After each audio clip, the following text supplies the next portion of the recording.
থেকে বেশি যে বিষয়টি ভাইটাল ইম্পর্টেন্ট যে জায়গাটা ছিল, যেখানে আমি বারবার বলছি, যদি আপনি স্থল বন্দরের কথা যদি এটা এভাবে বলেন, শুধু স্থলের কথাই যদি এভাবে বলেন, তাহলে আপনি চিন্তা করেন আমাদের বন্দরের কি অবস্থা।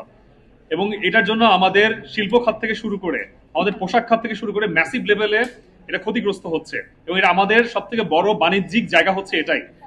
এই জায়গাটা আমাদের সবার আগে হ্যান্ডেল করা দরকার ছিল বিধায় এটাতে আমরা নজর দিয়েছি, এটাতে গভর্নমেন্ট থেকে নজর দিয়েছে, এটা আমাদের আলোচনার কেন্দ্রবিন্দু হয়ে উঠেছে। এখন যদি পরবর্তীতে আমাদের এই জায়গাটাতে আবার সেই পরিমাণ সময় যদি আমরা পাই, তাহলে এই জায়গাটা নিয়ে অবশ্যই আমাদের মনোযোগ দিতে হবে এবং সেদিকে সরকার অবশ্যই লক্ষ্য রাখবে। সেই ক্ষেত্রে যদি আমাদের ছাত্র জনতার আবার রাস্তায় নেমে আসতে হয়, সেটা আমরা করবো। আমরা, আপনারা দেখেছেন যে এই জায়গা থেকে প্রিভিয়াস অবস্থানে আমাদের যখন শিক্ষার্থী মারা যায় রাস্তায়, তখন কিন্তু আমরা এই বিষয় নিয়ে প্রতিবাদ করেছি। এবং কেন আপনাদের অনেক কিছু তো দৃশ্যমান, তো অনেক ধরনের সংস্কার আপনারা দেখতে পেয়েছেন। রাস্তায় অনেক গার্ডার বসানো হয়েছে, রাস্তায় এক ধরনের অটোমেশন সিস্টেমের, যে আপনারা দেখেছেন যে লাইট গুলো, আপনার ট্রাফিক সিগন্যাল গুলো আগে থেকে আবার রিস্টেট করা হয়েছে। এই জায়গায় তো আমাদের জায়গা থেকে তো গভর্নমেন্ট তো তাদের জায়গা থেকে ট্রাই করছে, আমাদের কথাগুলো, আমাদের ইনপুট গুলো তো তারা নিচ্ছে।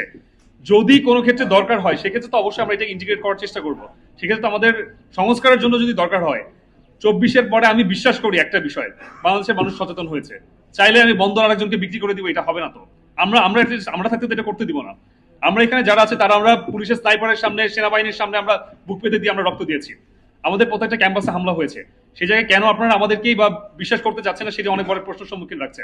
আমরা তো আমাদের জায়গা থেকে গভর্নমেন্টের পৃষ্ঠপোষকতা আমরা কখনো করি না। আমরা চাই গভর্নমেন্টের জায়গা থেকে একটা প্রেশার গ্রুপ হিসেবে আমরা সাধারণ ছাত্র জনতা বা যে ব্যানারেই হোক, এই অভ্যুত্থান যারা নেতৃত্ব দিয়েছে তারা সবাই এসে যে বিষয়টি যৌক্তিক অযৌক্তিক প্রত্যেকটা জিনিসের সমালোচনা করার রাইট আমাদের আছে। সেই জায়গা থেকে আজকের সংবাদ সম্মেলন আমরা ডেকেছি।